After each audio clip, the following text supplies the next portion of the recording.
Hi everyone, this is Dale Sorgen, one of your candidates for the office of governor of the great state of Washington, and this is a moment to imagine liberty. The public sector's war on poverty officially began in 1964. Now, almost 50 years later, the war continues with no end in sight and no reason at all to believe that we've made any progress in eradicating unwanted poverty from our state or from our country. A 50-year war on anything, if it has not been won decisively, should be considered a failure.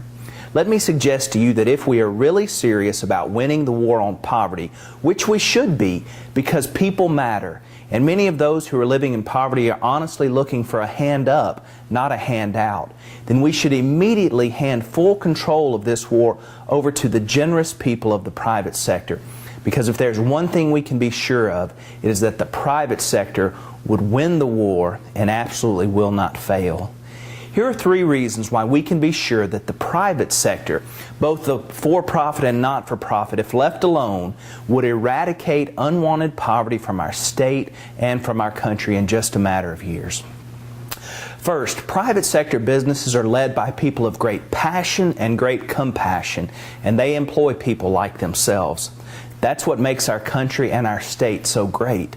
People who have the courage to start and operate businesses and employ generous and caring people like themselves.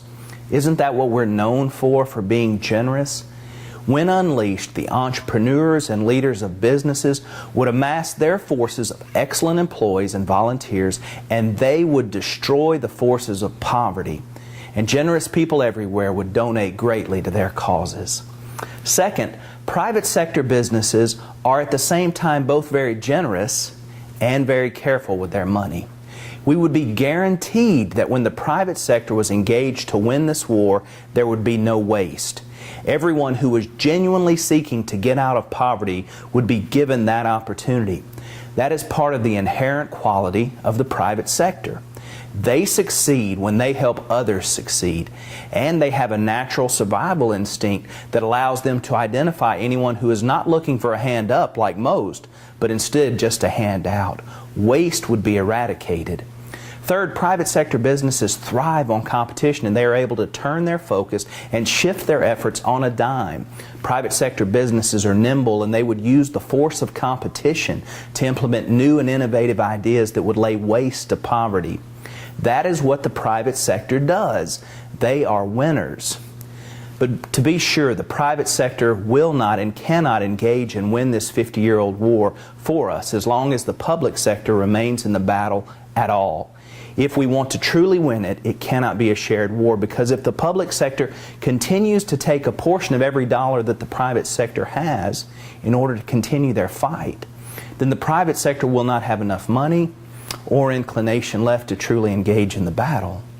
When we decide to get serious about winning this war and to honestly start helping getting people out of poverty, we will pull all public sector forces out of the battle and their funding, and then step back and marvel as the private sector goes to work to win this war. I invite you to check out our website at www.imagineliberty.us to find out more about our Imagine Liberty campaign.